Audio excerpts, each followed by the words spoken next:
Bonjour, chers internautes. Alors, encore une fois, avec vous comme animateur, j'ai mon frère, Jean-William, donc salut à vous. Et moi-même, Mike. Donc, aujourd'hui, un épisode où on vous présente Carole Poliquin, qui est donc réalisatrice, documentariste du film Hummus, un film qu'on a beaucoup apprécié. Et puis, on va avoir la chance avec elle là, de jaser en profondeur là, de ce film-là. Ben oui, elle va nous parler dans le fond de son parcours, de son intéressant parcours, de qu'est-ce qui l'a mené notamment à réaliser différents films, dont Hummus. Puis on se penche vraiment sur les questions dans le fond qui l'ont animé à faire ce film-là. Puis pour ceux qui ont envie vraiment de comme se creuser la tête, c'est un épisode super parce que on a la chance d'aborder même certains sujets d'un point de vue un peu plus philosophique. C'était super intéressant, c'était enrichissant, c'était débordant d'idées. Plein de sagesse également. Ouais, plein de sagesse aussi. Donc bonne écoute à tous ceux qui vont se lancer dans cet épisode. Nous, on a trippé et on espère que vous aussi.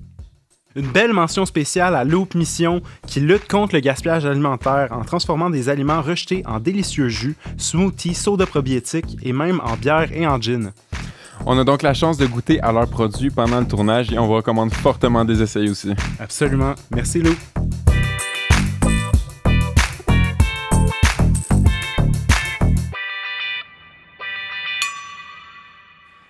Salut Carole!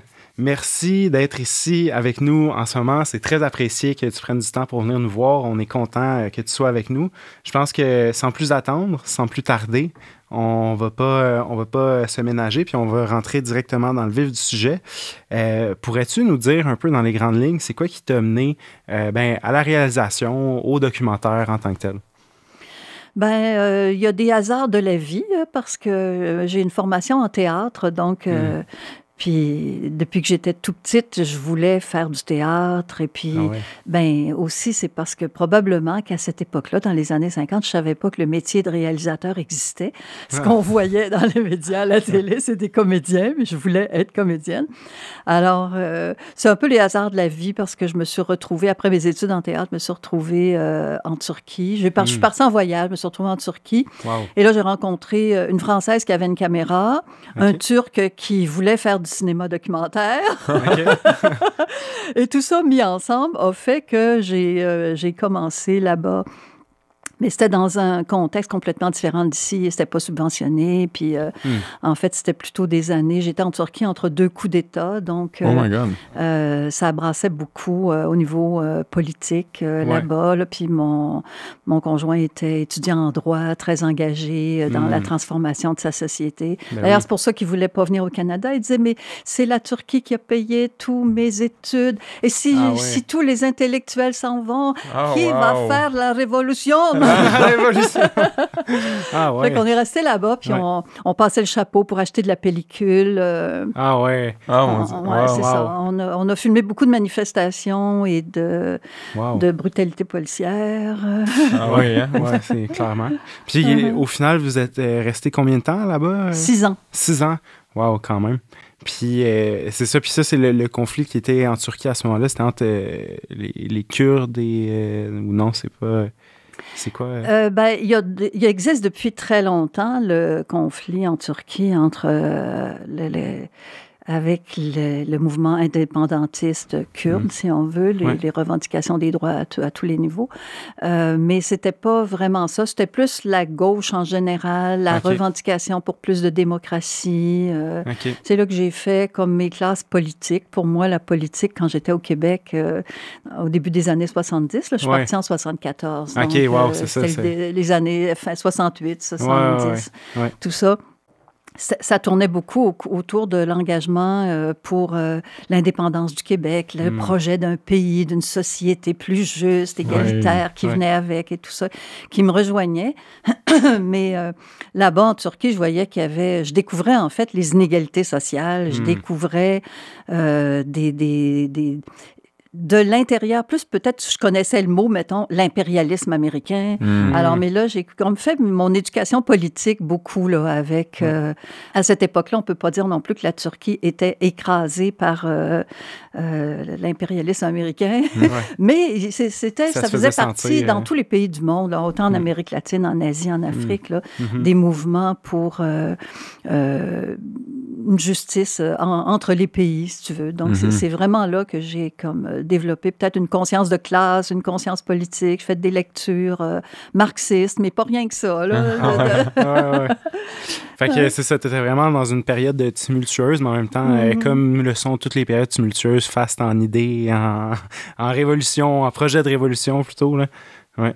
Ouais, puis les manifestations comme ça, puis tout, j'imagine que c'est un vecteur fort de politisation, si je peux utiliser le terme. Mais moi, ça me fait penser un peu aux manifestations. J'imagine que ça n'avait pas les mêmes ampleurs, mais 2012, en tant qu'étudiant, et dans la rue, puis là, tu commences à comprendre des schèmes politiques qui existent, puis les influences que les groupes ont sur d'autres, puis c'est vraiment, c'est très riche là, comme moment dans une vie, là, dans un parcours, puis l'avoir imagé en plus et tout, ça a dû être... Ouais, ça a dû être spécial dans une carrière, ça. Oui, ben c'est sûr que mon parcours ne serait pas le même. On ne peut jamais refaire l'histoire. Je ne sais pas ce que je serais devenue. Est-ce que j'aurais fait du théâtre si j'étais restée ici? Mais le cinéma, peut-être aussi, un autre hasard aurait fait que je m'y intéresse. Mais c'est vraiment mon parcours a été marqué par l'expérience que j'ai vécue dans un pays qui n'est pas du tiers-monde, c'est plus des pays qu'on dirait aujourd'hui émergents, là, des pays qui ont une économie très forte, puis qui... puis quand j'y étais, même la monnaie n'était pas convertible. C'était un peu comme les pesos cubains, là, tu sais, qui ne sont pas convertibles. Ouais. Donc, c'est un pays qui cherchait l'autosuffisance et tout ça. Mais j'étais là entre deux coups d'État, donc on sentait que ça brassait. Là, ça brassait beaucoup dans ces années-là. Oui, clairement. Puis, suite à ça, tu t'es revenu ici. Puis, juste pour qu'on se mette un peu une genre de chronologie en tête, c'est quoi qui s'est passé à ton retour? Ben, à mon retour, c'est que je me demandais est-ce que je vais revenir à mes anciennes amours, faire du théâtre. Mais j'avais un mari, un bébé, et là, mettons, la piqûre du documentaire m'était un peu venue, mais sans... c'est beaucoup aussi parce que je voulais pas... Isaac, mon conjoint, ne parlait pas français à l'époque. Donc, alors là, c'est comme on avait commencé à faire des choses ensemble, à développer des sujets ensemble, on avait le goût de continuer à faire ça ici. Et comme il ne parlait pas français encore, je me suis dit, OK, ben je vais l'écrire. Le scénario, puis en l'écrivant, j'aimais ça. Je me suis rendu compte que j'aimais vraiment ça comme... écrire, développer un sujet. Notre premier film, en fait, notre fille allait à la garderie. Donc, OK. Et c'était l'époque où on manifestait ici aussi beaucoup dans les années 70. Oui, c'est ça. Sans aucun même doute, quand je suis revenue en 80, là, quand même. Ouais. Mais donc, on avait... notre fille allait à la garderie, puis on était sollicité pour aller manifester pour le financement public des garderies qui sont devenues des CPE aujourd'hui. Ben oui. Donc, notre premier film... Merci, Pauline Marois. c'est vrai qu'on lui doit ça. Ouais. Donc, c'est vraiment à ce moment-là que j'ai dit, OK, ben, je pense que je vais continuer. J'aime ça. Nice. Ben, écoute, ça donne envie de retracer peut-être un peu ta filmographie. Peux-tu nous envoyer un peu les différents titres qui se sont créés durant ces années-là, jusqu'à aujourd'hui? Oui, ben en fait... Oui, je peux donner des titres, mais il y a aussi l'idée qu'après le premier, on dirait que tout s'est enchaîné. Je me suis jamais mis à chercher un sujet. De quoi je parlerais bien? On dirait que chaque film portait le suivant en germe. Wow. Alors, donc, dans les garderies qu'on veut, je parlais, entre autres, du droit au travail des femmes. Donc, il fallait qu'il y ait un soutien comme les garderies, du financement pour... que les femmes puissent aller travailler. Puis après ça, ben, j'ai fait un film qui s'appelle Le Dernier Enfant, où est-ce que je pose la question, comment ça se fait? Ma grand-mère a eu 14 enfants, ma mère en a eu 4, puis moi, j'en ai un. Puis là, j'ai comme investigué en grande partie, pas seulement ça, mais la place du travail dans nos vies.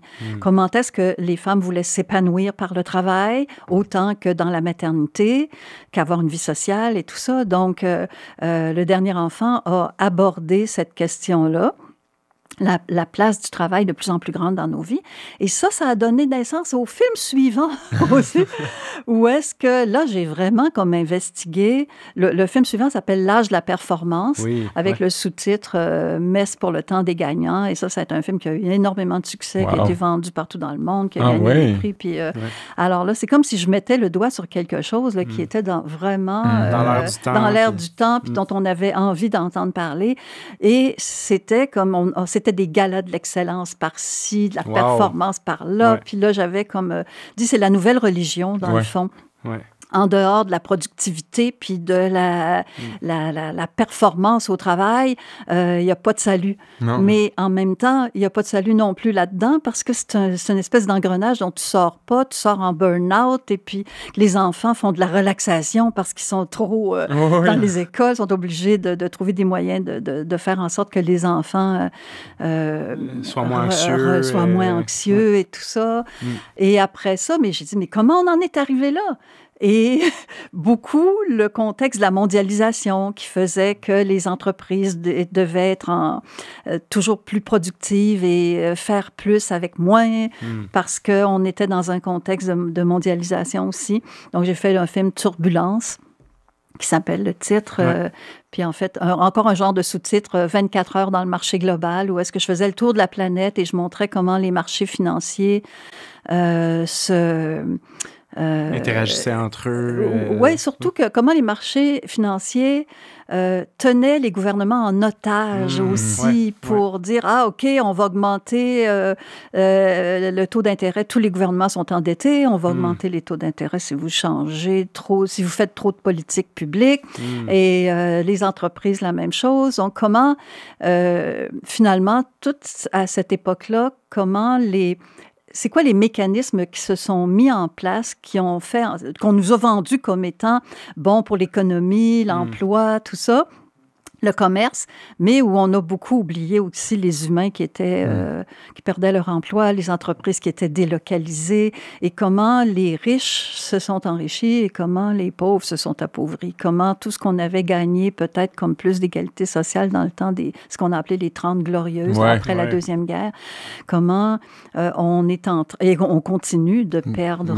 c'est une tendance qui continue. C'est ça, de perdre ce qu'on peut appeler des acquis, mais qu'on pensait...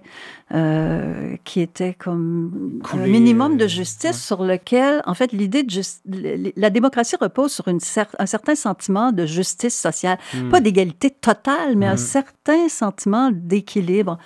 Mais quand c'est rendu que les patrons gagnent 250 fois plus que le salaire moyen dans leur usine, puis... on le voit en plus, comment ça s'est exacerbé aussi avec la pandémie, avec les GAFAM, qui ont...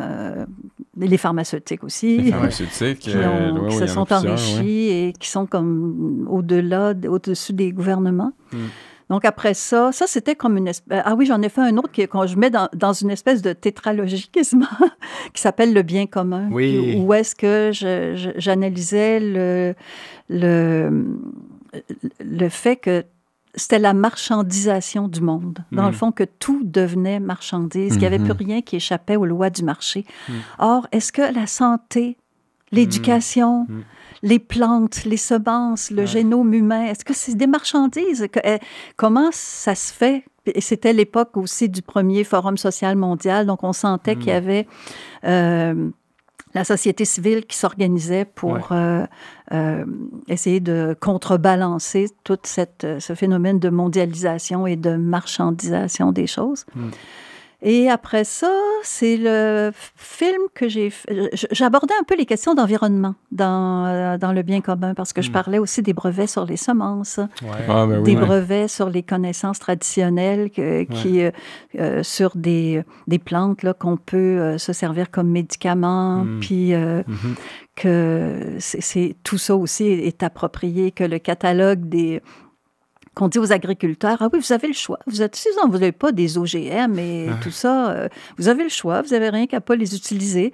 Oui, mais comme Vandana Shiva, que j'avais interviewé en Inde, le disait, ça n'existe pas, ce choix-là, parce que les catalogues, il y a une concentration énorme dans l'industrie des semences. Et comme il y en a aussi dans les produits phytosanitaires, les pesticides, tout ça, il y a une grosse concentration. Et dans leur catalogue, ils enlèvent les semences traditionnelles, si tu veux. Donc, finalement, tu es comme obligé d'acheter les semences qu'eux ont décidé de commercialiser. Par dépit, oui. Ouais. Donc, ça, c'est aussi... après, un peu, il y a eu Homo toxicus, où là, j'ai continué un peu plus dans un volet environnemental, où je me suis fait faire des analyses de sang pour savoir combien de produits chimiques j'avais dans le sang. J'avais un budget pour en faire analyser 110, puis j'en avais 110. Oh my God! Mais comme tout le monde, comme vous et moi. On en a toute la bioaccumulation. C'est ça. Et je faisais un lien avec les maladies émergentes. Intéressant. Puis, par curiosité, c'était quoi un peu qui ressortait de ce test-là? C'était quoi les composantes principales, admettons, dites toxiques qui se retrouveient? Ou... Ah bon, il y avait quand même beaucoup de pesticides.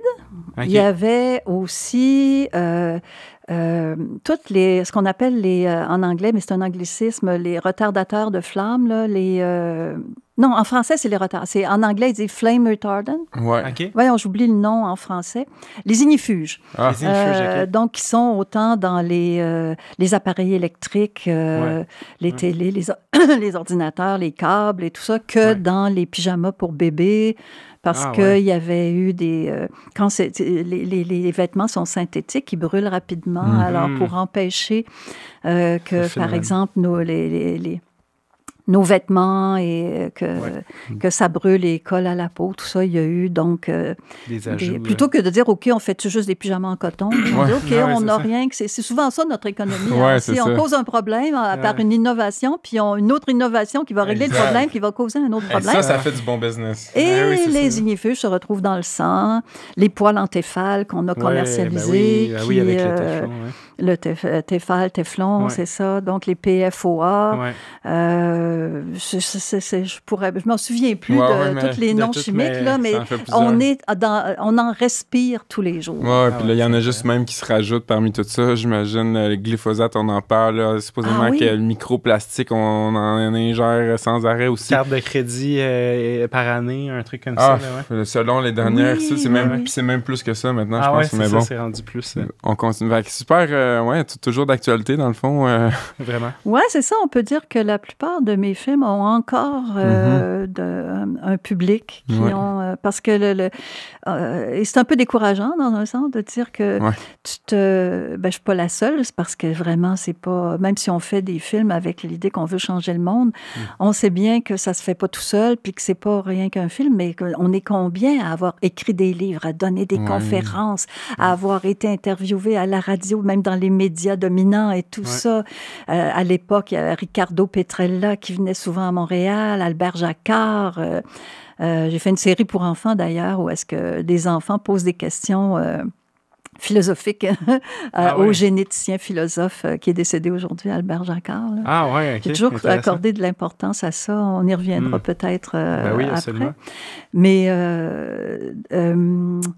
donc, j'ai perdu un peu le fil de... Là, tu nous parlais de Homo toxicus, dans le fond, puis tu faisais... c'est ça, c'est décourageant. Je disais, c'est ça, c'est comme on est combien à avoir pris la parole puis dénoncer ce qui va pas, puis on dirait que ça bouge pas. Ça rejoint pas, ou alors si ça rejoint, parce qu'aujourd'hui, avec, je pense qu'il n'y a plus personne là, qui va de bonne foi, qui n'est pas vendu, là, qui va comme nier le fait que le réchauffement climatique est causé par l'activité humaine, la perte de biodiversité, et on est au courant de tout ça, et on ne bouge pas. Un immobilisme dur à comprendre des fois. C'est ça, Tant que ça ne nous touche pas. Tant que ça ne nous touche pas. Moi, j'ai l'impression que... Puis, tu sais, que ça m'amène peut-être un peu à parler de humus, parce que c'est comme si... quand j'ai tourné au humus, que j'ai tourné dans une ferme ou est-ce que dans une nature luxuriante et tout ça, tu voyais comment l'agriculture bien faite peut être généreuse, abondante et tout ça. Je me disais, mais en même temps, c'est comme si l'image renvoyait le contraire de ce que je souhaite dénoncer en même temps, parce que c'est tout vert, tout beau ici au Québec, là. Mais une des réflexions que je me faisais, puis à tous les jours, je la sens de plus en plus pertinente et fondée, là, c'est que nous, ça sera peut-être pas comme dans les pays africains qui connaissent des sécheresses, mais même la France, en Europe, c'est rendu, là. Ça va être par l'immigration de tous ceux qui ont perdu leur habitat, que les pays inondés, les pays où est-ce qu'ils sont déjà pauvres et que là, l'agriculture ne peut plus nourrir la population. On le voit tous les jours. Avant, on appelait ça l'immigration économique. Les gens sont pauvres.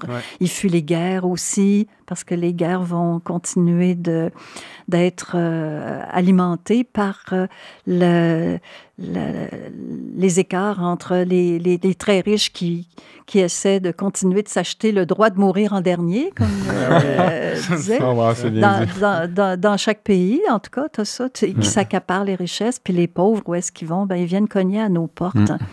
Puis c'est pas juste économique, là, c'est vraiment une question de survie. Ils n'ont plus d'agriculture, plus de territoire. Ça fait déjà partie de la classe des populations les plus vulnérables. Ça prend pas grand-chose qui n'auront pas le choix là, d'abandonner ce qu'ils font, d'abandonner où ils vivent. Absolument. Ouais, ben oui, ça nous amène donc à parler un peu plus concrètement de humus. Ben oui. Puis peut-être même revenir sur ça. Tu disais, au final, là, j'allais comme un peu dans la logique contraire de ce que je voulais déclamer. Pourquoi, mettons, avec humus? Parce que tu voulais refléter comme un genre plus un sentiment d'urgence, mettons? Ou... Donner de l'espoir. OK, c'est ça, oui. Moi-même, j'en suis rendue... C'est pas venu d'emblée, là. Si je vous raconte un peu la genèse du film, c'était vraiment pas venu d'emblée. Mais moi-même, je commence à être lassée de voir, quand je vais voir un film, puis que ça commence pendant 1 heure et demie de temps, je vais juste entendre parler de ce qui va pas bien. Ouais. Je le sais déjà. Puis ce que je sais pas, je suis pas sûre que ça va rajouter à mon envie d'agir. Là. Exact. C'est ça, à un certain point, rajouter, ça fait juste immobilisant. Le sentiment d'impuissance. Oui, c'est ça. Ben oui. Ça fait que là, en 2015, c'était l'année internationale des sols. Et donc, à ce moment-là, j'avais déjà reçu un peu d'argent pour développer un projet où j'en étais rendue dans mon cheminement à dire, au fond, là, c'est notre conception de la richesse qui est problématique. Tu sais, on nous dit à tous les jours là, qu'il faut aller créer de la richesse, mais qu'est-ce qu'on fait? C'est-tu vraiment nous autres qui s'enrichissent? Là, tu sais? Il y avait toujours la théorie du ruissellement, que si les plus riches s'enrichissaient, ben, les plus pauvres allaient comme en profiter aussi par un bénéfique ruissellement de l'argent, ce qu'on n'a pas vu tant que ça. Non, pas en tout. Peut-être un peu, à certaines époques, oui, c'est sûr. Mais conjugué à des luttes, c'est pas arrivé d'emblée. Là, c'est parce qu'il y a eu des syndicats qui se sont mobilisés puis qui ont dit, OK... Nous autres aussi, on veut notre part. Puis au final, on l'a dit, on voit juste les écarts entre riches et pauvres qui s'agrandissent. Donc, le ruissellement se passe où si l'écart continue à grandir, tu sais. Puis, cette conception de la richesse-là, je me disais, oui, on nous dit qu'il faut créer de la richesse avant de la partager, tout ça, mais en même temps, on voit comment l'environnement se dégrade. Et j'ai dit, mais finalement, dans ma tête, notre conception de la richesse n'inclut pas la nature. Elle inclut la valeur, la monnaie, la plus-value qui est générée par l'exploitation de la nature et des humains aussi qui viennent avec. Alors, si on regarde la totalité de ce que ça prend pour répondre à nos besoins, avoir une économie, tout ça... l'humain, oui, est partiellement pris en compte parce qu'on ne veut pas non plus. On a vu le capitalisme sauvage au 19e siècle et tout ça. le travail des enfants, c'est ça. On sait qu'il y a des conditions semblables qui existent aussi aujourd'hui dans des pays en voie de développement. Les sweatshops, et on en passe. C'est ça, c'est ça. Mais c'est que la nature n'est pas prise en compte, alors que c'est peut-être ça notre vraie richesse. Puis quand on dit qu'on crée de la richesse, c'est une illusion parce qu'on est en train de dilapider le capital des générations futures. Ben oui, parce absolument. que s'il n'y a plus de nature pour... répondre aux besoins, ben il n'y aura plus d'économie non plus. Exactement. Il n'y aura plus de richesse. Là, Alors, je voulais parler de l'extractivisme.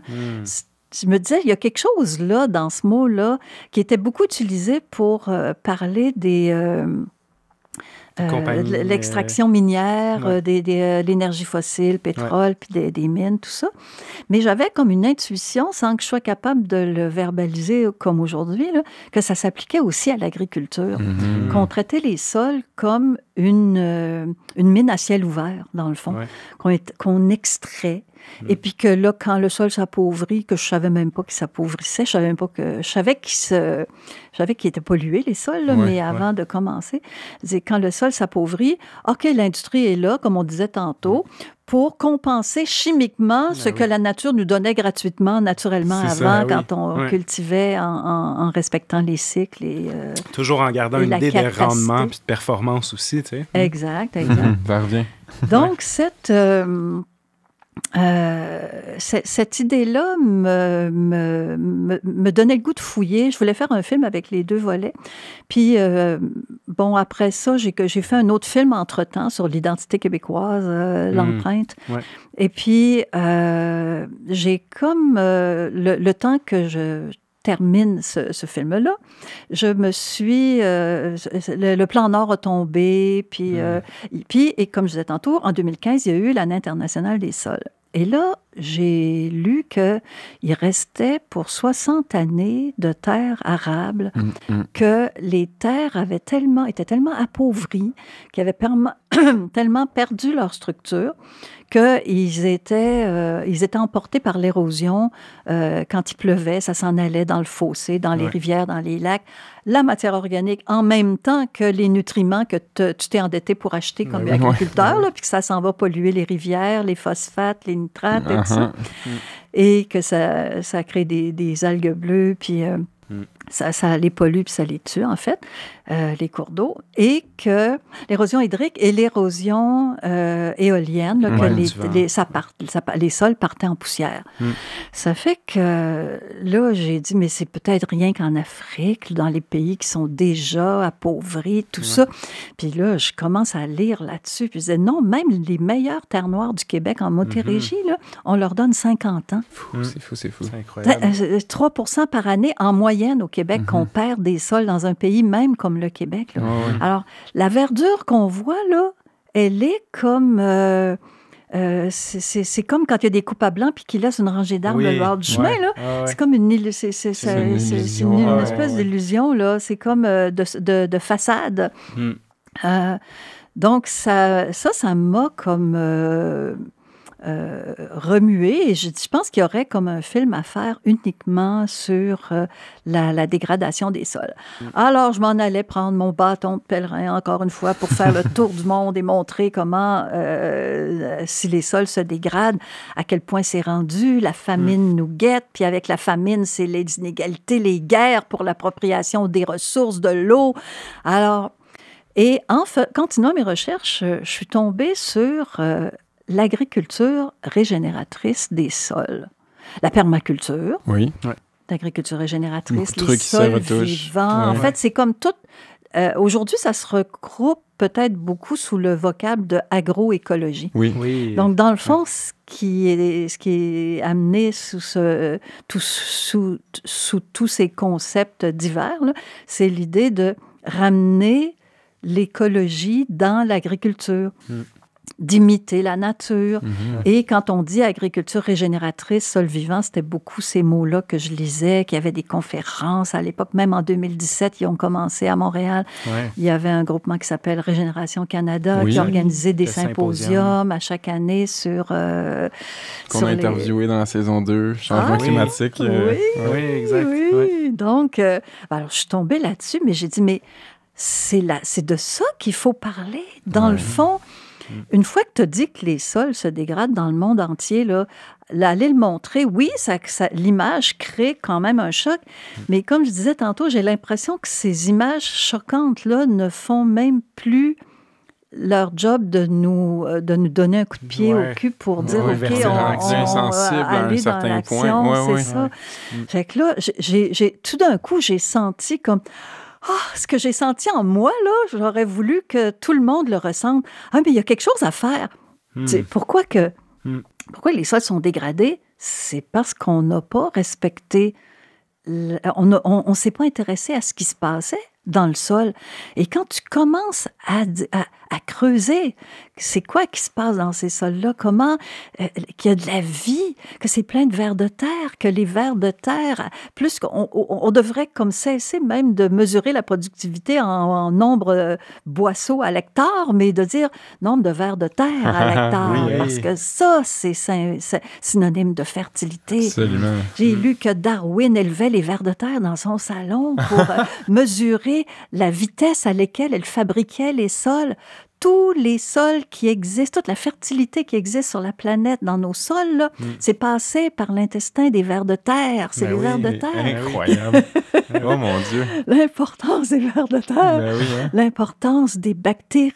Ben oui. L'importance des champignons qui Oh, vont mon Dieu. tout relier, des arbres, des plantes ensemble, que c'est une symbiose qui a, comme au départ, permis que les plantes puissent sortir de l'océan Ouais. et s'agripper sur ce qui était de la roche à l'époque, Oui. parce qu'il n'y avait pas de sol encore. Ils n'étaient pas nés parce qu'il n'y avait pas de plantes.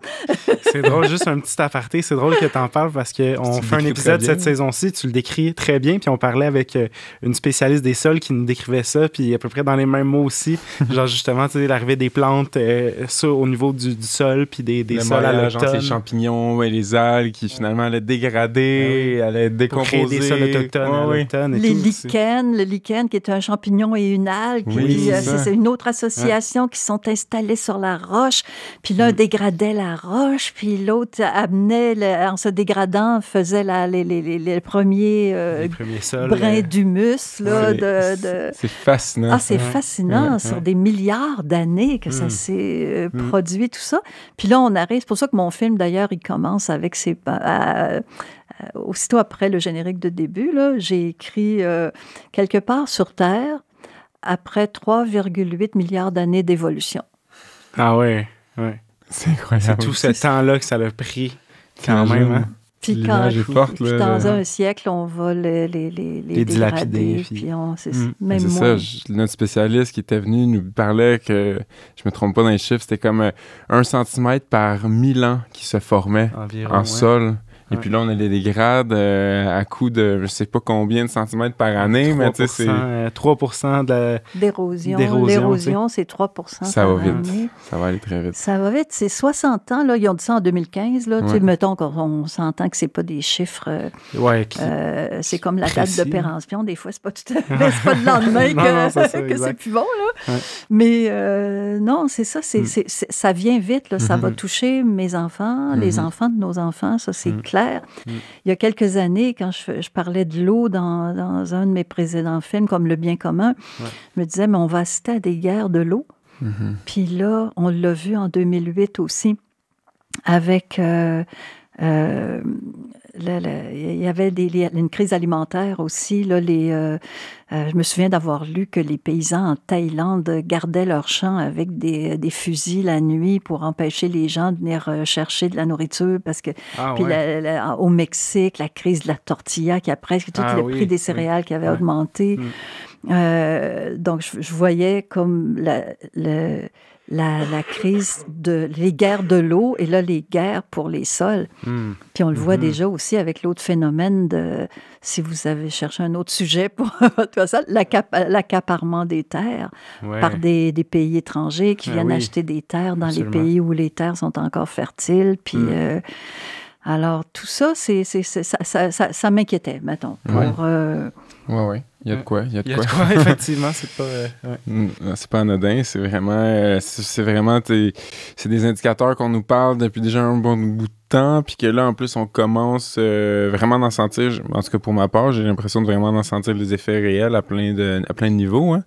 Fait que, moi, j'aimerais ça savoir, justement, là, tu nous as parlé un petit peu de tout ça, Humus en tant que tel. Qu'est-ce qui t'a mené, justement, à François et Mélina? Qu'est-ce qui t'a amené sur leur ferme? C'est-tu en cherchant, t'as vu comme leur nom paraître?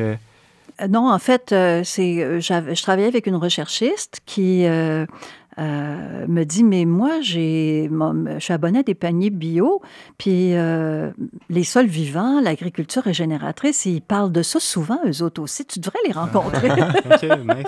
Fait qu'on organisait une rencontre. Et puis, mon Dieu, ça a été comme tellement excitant. Je pense qu'on a dû parler 2-3 heures de temps.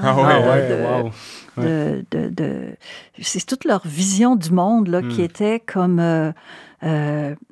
tellement proche de la nature, mais sans en même temps avoir une espèce de discours intellectuel. On avait... C'était très concret en même temps. C'était tellement concret. On dirait qu'eux autres, là, ils étaient arrivés à ces conclusions-là qu'il fallait imiter la nature de par une expérience d'avoir eu les mains dans la terre. Là.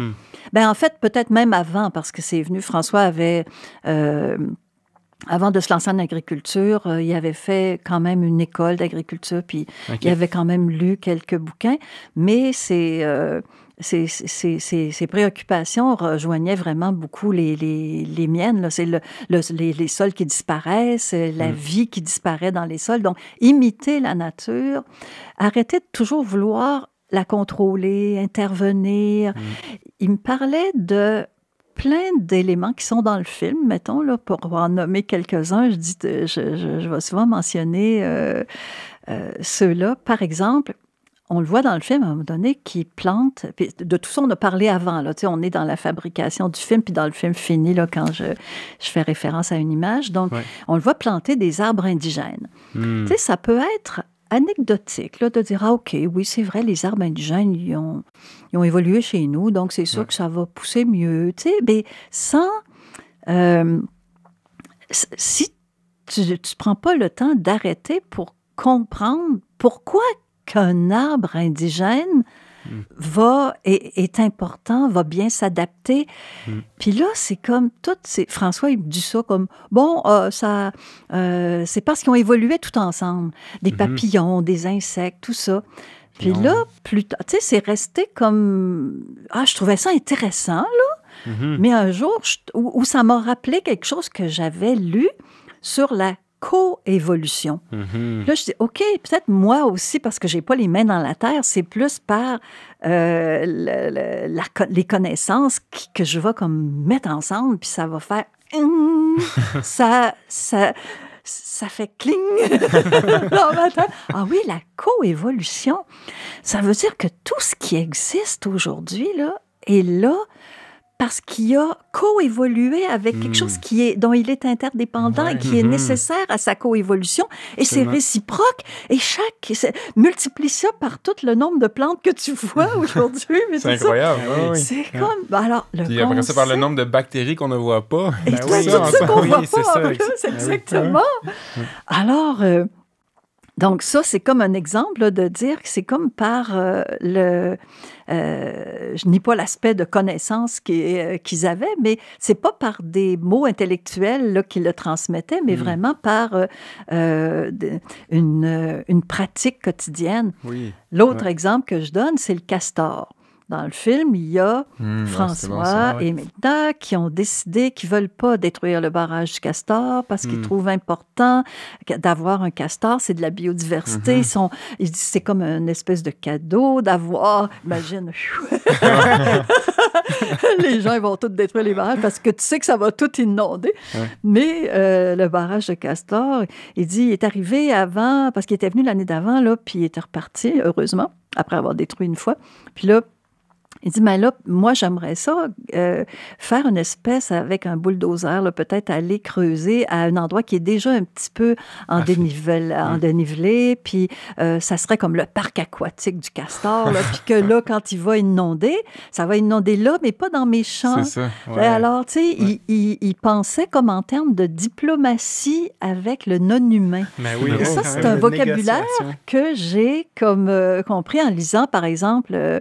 Morisot, un auteur français, voyons, j'oublie son prénom, Patrice, je ne sais plus son prénom, Morisot, ZOT, qui a écrit sur plusieurs bouquins, en fait, dont un qui s'appelle « Manière d'être vivant », qui finalement, ils sont juste vivants comme nous, ils ont juste une manière différente d'être vivants. On dit un autre où il parle justement de cohabitation avec l'humain et le non-humain. Puis là, je voyais comme François dans sa pratique, qui tout bonnement, là, qui me dit « OK, je veux garder mon castor ». Mais quand tu prends le temps de t'arrêter, de réfléchir à qu'est-ce que ça implique comme... pardon, c'est comme une vision du monde qui est complètement différente. Au lieu de dire « je tasse tout ce qui nuit à ma productivité, à mon rendement, j'élimine, je rase, je brûle et moi, c'est ce que je veux planter comme agriculteur qui compte parce que c'est ça qui va me rapporter de l'argent. » Puis, je blâme pas les agriculteurs non plus là-dedans parce que c'est comme ça que toute notre société a été éduquée. Exact. Alors, c'est comme ça qu'on a appris, ben c'est comme ça qu'ils ont appris, puis c'est comme ça qu'on était, tu sais, c'est ça, c'était le progrès, tu sais. C'est ça, c'est pas ça. s'opposer au progrès. Puis l'abondance des richesses créées par la nature depuis... qu'elle existe depuis des milliards d'années est telle que ça nous a donné à nous, Homo sapiens, une espèce de sentiment de griserie, là, que c'est illimité et qu'on peut tout faire, qu'il va toujours en avoir de l'eau puis des sols, que ça va toujours exister. Puis là, on se rend compte là, aujourd'hui de notre vulnérabilité et que c'est fini. C'est ça. Donc, il faut trouver comme une autre façon d'interagir avec la Terre si on veut qu'elle continue à nous nourrir. Puis, le mode de cohabitation entre les espèces humaines, non humaines, est comme très porteur d'avenir, si on veut. Là. Puis je voyais déjà François avec non seulement ses bactéries, ses insectes, ses castors, dire, mais il faut user de diplomatie comme on use de diplomatie avec d'autres humains dans d'autres pays. Là. Ben là, on dit, OK, lui, qu'est-ce qu'il veut, cet insecte-là? Oh, ben, ça, dans le fond, il est dans mes champs, mais c'est parce que lui, comme Mélina le dit dans le film aussi, elle dit, il n'est pas ravageur, comme on va le décrire dans les livres, là. C'est pas un ravageur, insecte ravageur. C'est un vivant qui veut se nourrir.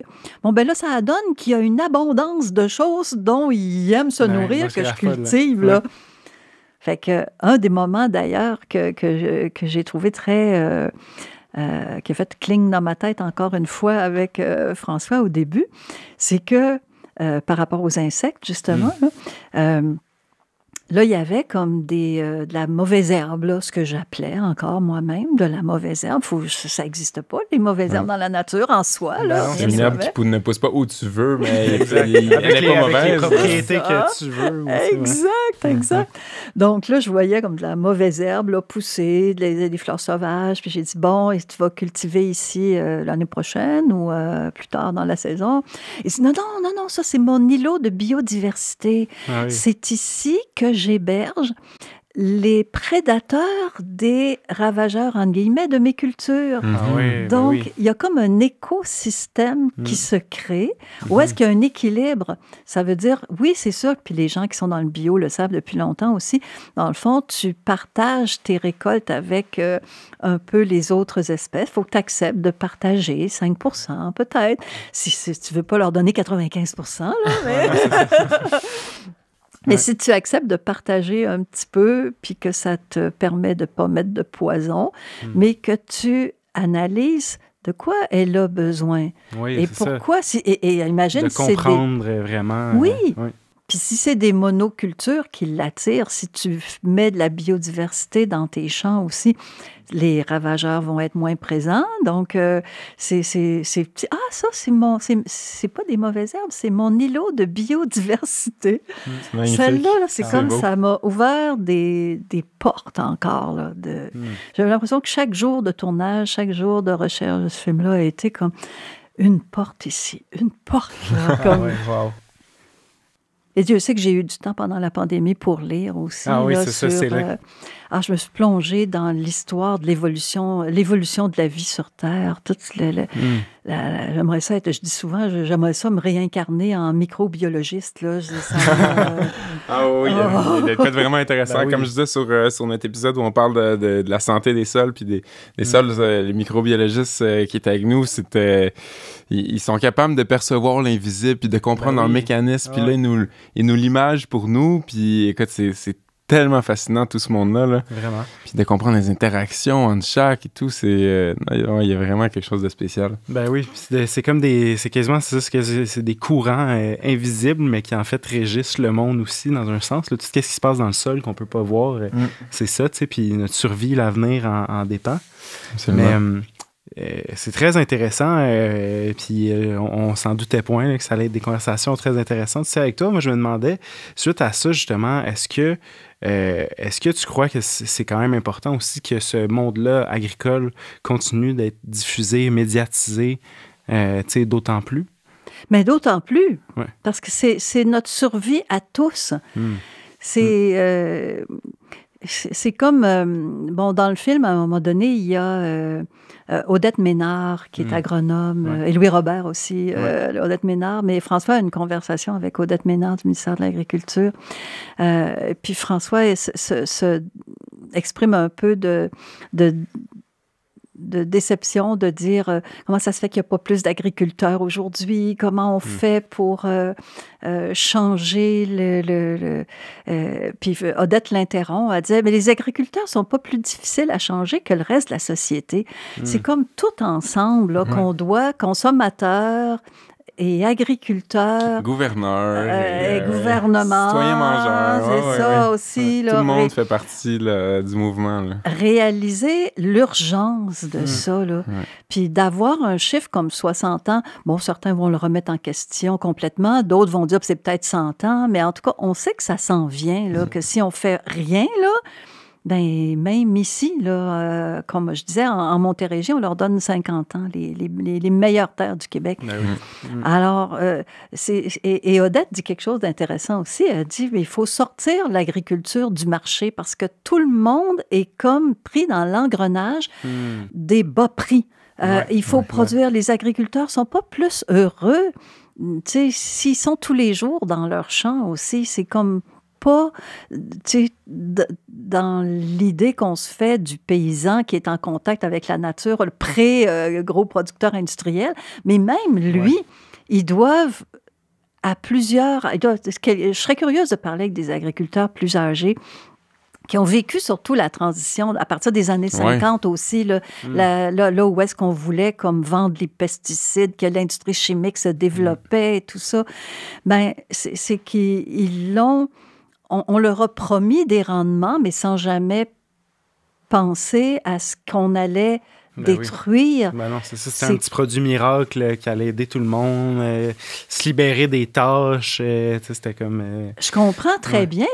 Moi, la première, je pense qu'à ce moment-là, j'aurais dit, mais ça a bien du bon sens. Ben oui, on va l'acheter, ton produit. C'est ça. Mais là, c'est comme si on commence à réaliser, ben, en fait, on commence pas, mais... On commence à voir les conséquences. Oui, mais c'est ça. Donc, on dit, c'est quand on est touché là, qu'on commence. Oui, c'est ça. Donc, si c'est les lois du marché qui nous forcent tout le temps, puis amplifiées par la mondialisation, par les lois qu'on a nous-mêmes mis en place là-dessus, là, d'être en concurrence avec des pays où est-ce qu'il fait plus chaud, par exemple, puis où ça coûte moins cher d'électricité, chauffer les poulaillers, je sais pas, ou le lait américain qui coûte moins cher. Tu sais, heureusement qu'on a mis certaines limites dans les accords de commerce, là.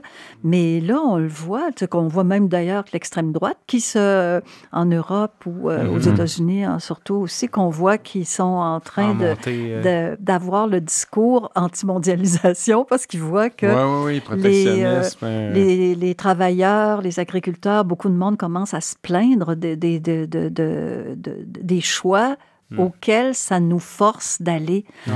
Donc, c'est pour ça que je pense qu'il faut continuer d'en parler. Puis peut-être même, tu vois, ce film-là a été très difficile à financer. Pour la première fois de ma vie, j'ai fait un film que ça m'a pris plusieurs dépôts auprès des institutions là, pour le financer. Et là, je me faisais dire « Ah, votre scénario est impeccable, c'est pas ça le problème, c'est parce que c'est comme l'agriculture, c'est pas le sujet le plus hot en ce moment, là.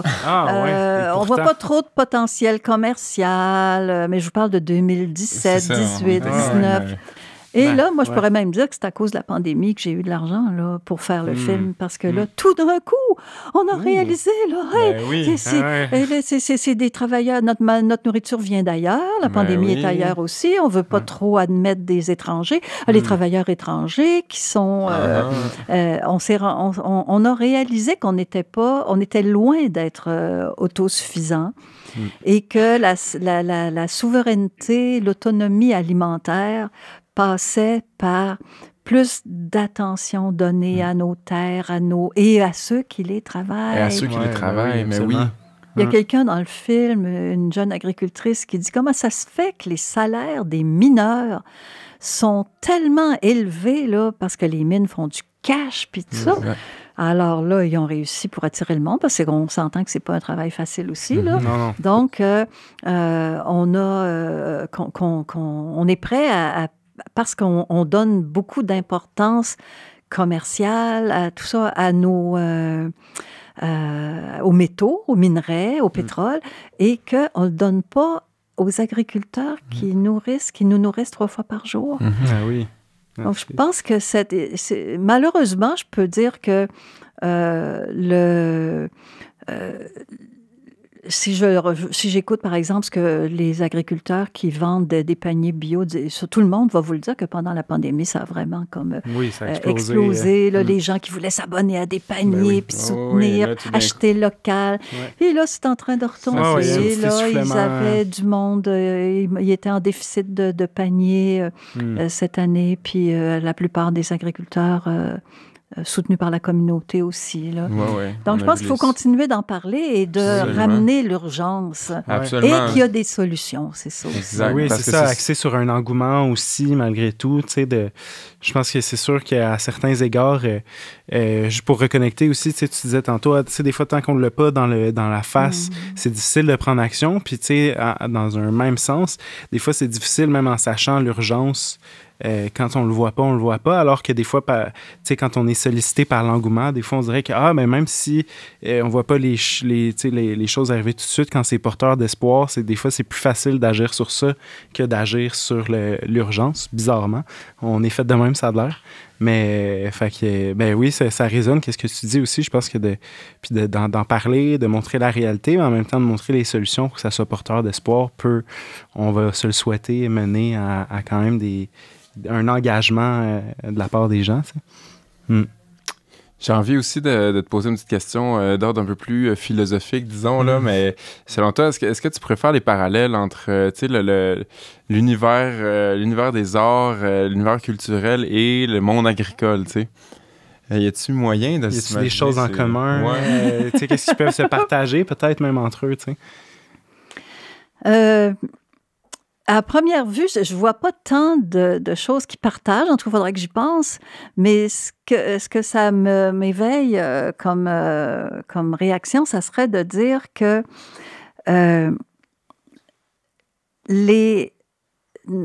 ce qu'il faut changer, c'est notre vision du monde. Hein? C'est comme ce dont on parle depuis tantôt, là, c'est comme notre rapport au monde qu'il faut changer. Or, les médias en général, mais l'art, le cinéma, le théâtre, la peinture, tout ça, a comme pouvoir d'agir sur notre imaginaire. C'est aussi, tu sais, notre imaginaire, c'est notre conception de la richesse. Notre imaginaire, c'est aussi la mauvaise herbe, que c'est pas une mauvaise herbe, tout ça. Donc, je pense qu'on a un rôle important à jouer. C'est des connaissances, mais j'ai l'impression que le documentaire... bon, tu sais, il n'y a pas d'experts dans le documentaire là, qui viennent expliquer les choses. Remarque, François et Mélina sont quand même assez bons. C'est des experts en soi, oui. C'est ça, tu sais, ils sont capables de dire de transmettre les choses importantes, là. Mais c'est qu'en même temps, dans le film, j'ai voulu, par exemple, que la nature soit un personnage à part entière, que le vivant, parce que même le mot nature, la nature en tant que quelque chose qui existe en dehors de nous, là, ça n'existe pas. Dans les langues autochtones, ça n'existe même pas. Là. C'est comme, nous en faisons partie de la nature. Mais tout pour comprendre ça aussi, et de comprendre que la nature, elle se rebelle aussi, que la nature, il y a des inondations, il y a des feux, des incendies de forêt qui détruisent, j'imagine, les gaz à effet de serre qui sont...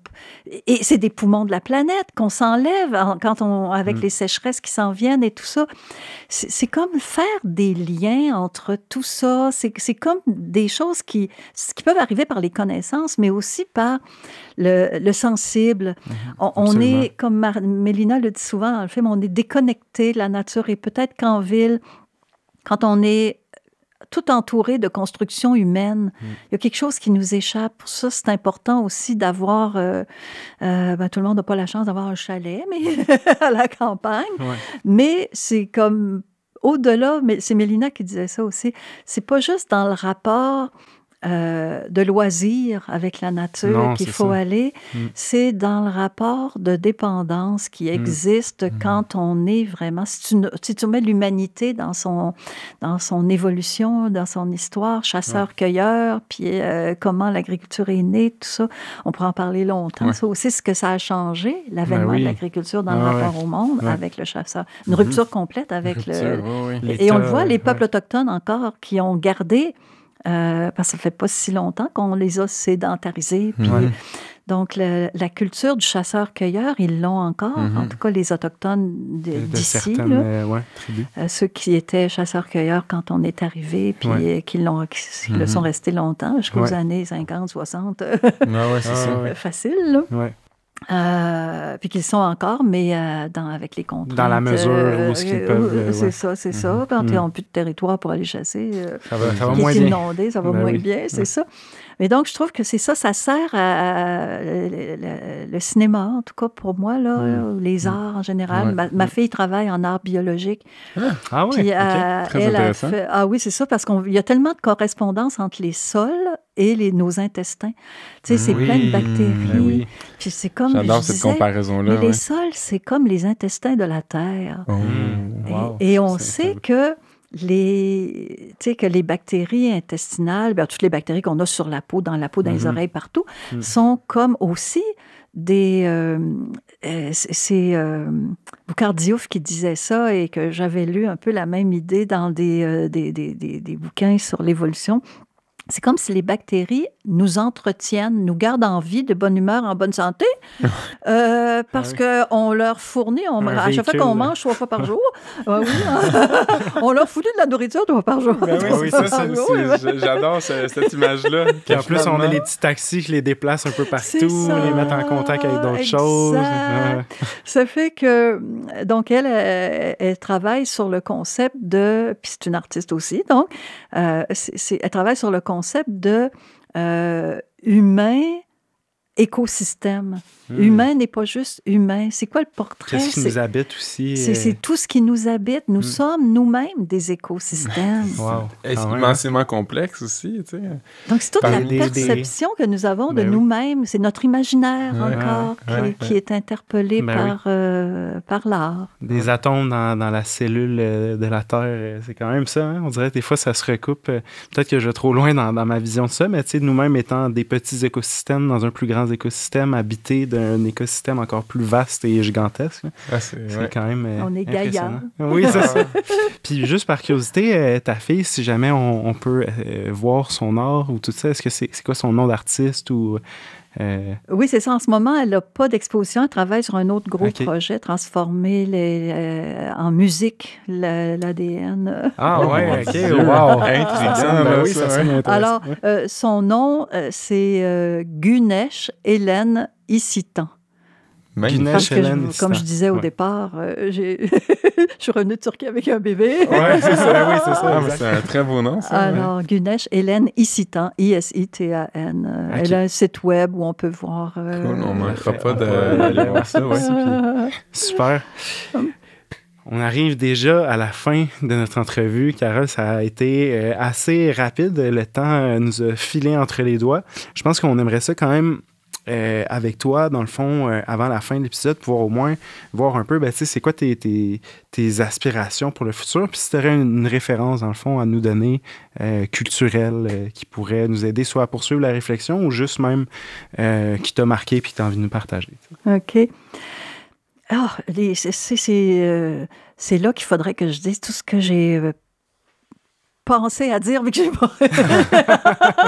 à dire, merci de me donner l'occasion, c'est que, dans le fond,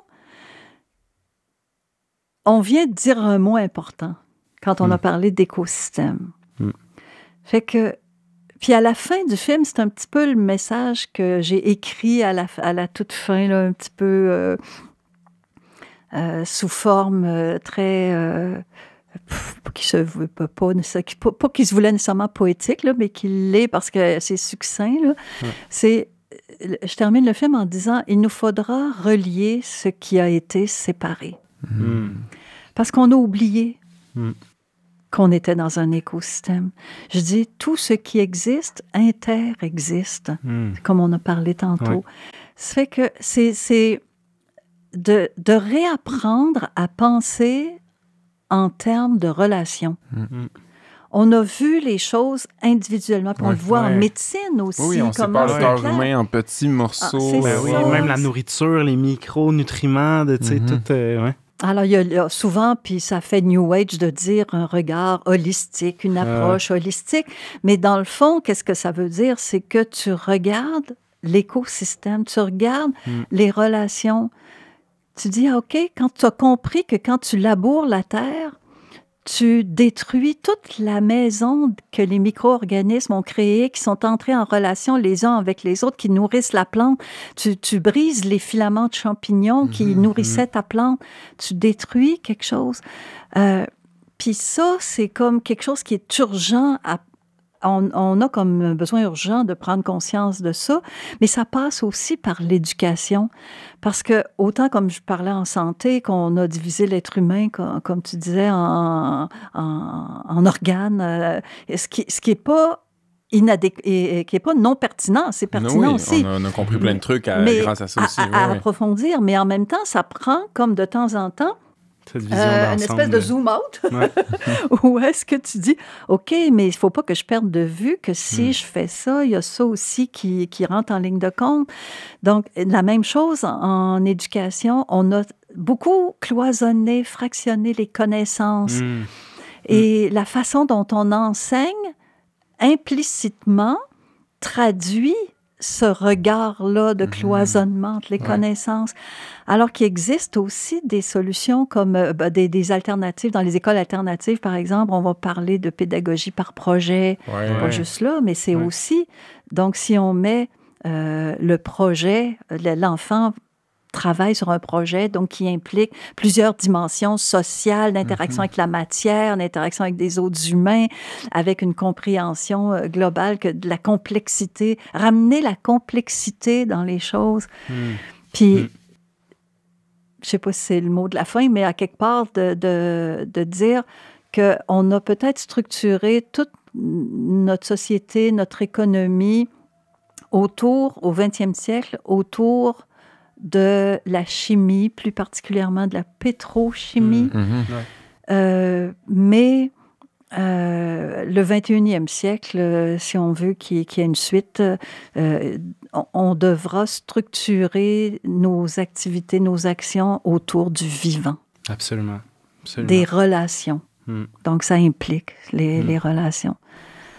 C'est un très bel espoir, très beau mot pour la fin. Vraiment, absolument. Absolument. On n'aurait pas pu imaginer mieux que tu nous aurais dit. Merci sinon, pour ces paroles de sagesse aussi. On sent tout ton bagage de connaissances que tu nous transmets de façon très poétique. C'est joli. Ouais.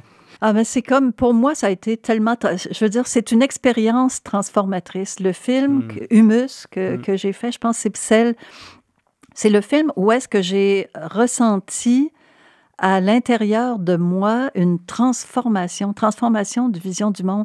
Et peut-être que ça peut être aussi par... tu sais, comment on change... Tu sais, à la fin, on parle de changer de paradigme à la fin du film. Mais comment on change de paradigme, de quelque chose qui nous habite depuis des siècles, des milliers d'années? Ben, peut-être que si ça a commencé par l'agriculture, cette séparation de l'humain, de la nature, la réponse est là aussi. La réponse est peut-être là aussi, de s'intéresser à la façon dont on mange, comment sont produits nos aliments, comment les agriculteurs, quelles conditions. On devrait comme redonner des lettres de noblesse au titre d'agriculteur. Ben oui. C'est pas, ça a été, tu sais, les paysans, c'était comme c'est rien que paysans, comme si c'était des personnes qui étaient les sous-classes là, de la société. Et je vois de l'espoir aussi dans le fait qu'il y a beaucoup de militants, quand tu veux changer le monde, je vois, mettons, des documentaires, des portraits de militants, tout ça. Au bout du compte, c'est souvent par un retour à l'agriculture qui disent mon action sur le monde, là, dans le fond, là, je vais commencer par peut-être aller vivre à la campagne, partir c'est souvent là que la reconnexion peut se passer, se faire. Et oui, puis ça a même été à plein de moments, même c'est par la terre, la révolution des paysans que ça a mené à des changements de mentalité, de société. On va devoir se garder ça comme mot de la fin. C'était vraiment parfait. Merci, Carole. Puis, est-ce qu'avant de terminer, pratiquement maintenant, tu avais une référence à nous donner culturelle ou... Ben, en fait, vous allez en trouver plusieurs. Si vous allez sur le site web qu'on a fait, Sylvie Lapointe, qui était ma complice à la recherche depuis le début, et moi, on a travaillé très fort pour faire un site web où on a des mots cliquables. Humus, humain, humilité, parce que c'est ça qu'il faut remettre. Ça va nous prendre beaucoup d'humilité, les humains, pour faire cette démarche-là. Donc, il y a des mots cliquables où on trouve des tas de conférences, de livres, de références d'auteurs.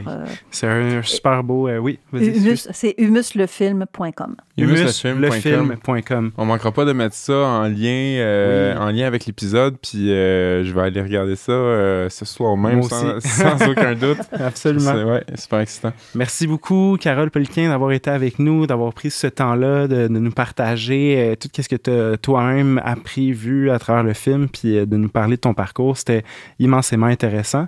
Puis, donc, merci de l'invitation. Ben, ça fait plaisir. Puis merci à tous ceux à la maison qui nous écoutent. Vous êtes très appréciés. Vous êtes nos auditeurs et auditrices fidèles à notre cœur. Donc, merci beaucoup et on se revoit bientôt. Merci d'avoir été des nôtres pour cet épisode des Radicules. On espère que vous avez aimé. Pour voir tous nos épisodes précédents et pour rester à l'affût des prochains, rendez-vous sur élevageetculture.ca ou abonnez-vous aux pages Facebook et Instagram d'Élevage et Culture. Vous pouvez également nous soutenir et suivre notre projet de démarrage d'entreprise en vous abonnant à notre Patreon. Et alors, on veut donc remercier les studios, la Shop Studio, où on enregistre depuis nos débuts. Enfin, merci à notre super belle équipe, Laura Chipello, notre réalisatrice et coordonnatrice de projet, Marie-Ève Lemaire Saint-Gilet, notre coordonnatrice aux commandites, et finalement Safia Barou, notre productrice. Merci. À la prochaine.